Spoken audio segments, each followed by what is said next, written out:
যুক্তরাষ্ট্রের আন্তর্জাতিক উন্নয়ন সংস্থা ইউএসএআইডি এর ওয়াশিংটনের প্রধান কার্যালয়ে স্থানীয় সময় সোমবার হঠাৎ বন্ধ করে দেওয়া হয়েছে। সংস্থাটি কর্মীদের গত রোববার মধ্যরাতের সামান্য পরে এক ইমেইলে অফিসে না আসতে বলা হয়েছে। বিষয়টি সম্পর্কে জানেন এমন একাধিক সূত্র এই তথ্য নিশ্চিত করেছে। ইমেইলের একটি কপি সংবাদ মাধ্যমে সিএনএন এর হাতে এসেছে। এতে বলা হয়েছে, সংস্থার নেতৃত্বের নির্দেশনায় ওয়াশিংটন ডিসির রোনাল্ড রিগান ভবনে অবস্থিত ইউএসএআইডি এর প্রধান কার্যালয় সংস্থা কর্মীদের জন্য সোমবার ৩ ফেব্রুয়ারি ২০২৫ বন্ধ থাকবে।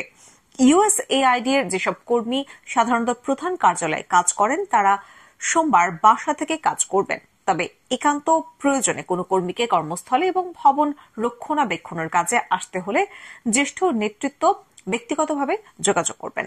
এই পদক্ষেপ আন্তর্জাতিক সংস্থাটির জন্য সর্বশেষ অশুভ সংকেত। কেন্দ্রীয় সরকারের সংস্কারের অংশ হিসেবে সংস্থাটি প্রেসিডেন্ট ডোনাল্ড ট্রাম্প ও ইলন মাস্কের তোপের মুখে পড়েছে।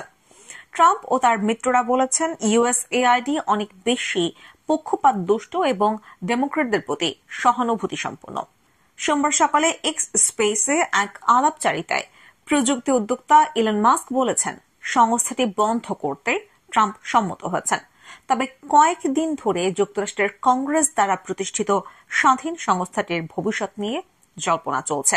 বিশেষ করে সংস্থাটির তহবিল অবরুদ্ধ এবং এর কয়েকজন কর্মীকে চুক্তিতে পাঠানোর পর এই ধরনের আলোচনা বাড়তে থাকে। ইলন মাস্ক বলছেন, ট্রাম্পের সঙ্গে আমি কয়েকবার কথা বলেছি। ট্রাম্প নিশ্চিত করেছেন তিনি সংস্থাটি বন্ধ করতে চান। বিশ্বের দেশে দেশে মানবিক সহায়তা ও উন্নয়ন কর্মকাণ্ড পরিচালনা করার জন্য প্রতি বছর সংস্থাটির জন্য শত শত কোটি ডলার বরাদ্দ দেয় যুক্তরাষ্ট্রের কেন্দ্রীয় সরকার।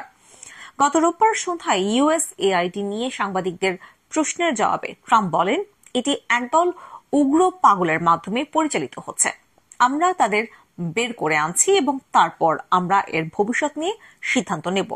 এক্স ও টেসলার মালিক বিশ্বের শীর্ষ ধনী ইলন মাস্ককে যুক্তরাষ্ট্রের সরকারি দক্ষতা বিভাগের প্রধান হিসেবে নিয়োগ দিয়েছেন মার্কিন প্রেসিডেন্ট ডোনাল্ড ট্রাম্প।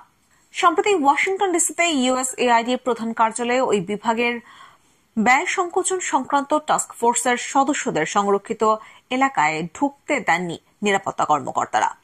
এই ঘটনার পর গত পরশু ইউএসএআইডি কে অপরাধী সংস্থা বলে আখ্যা দেন মাস্ক।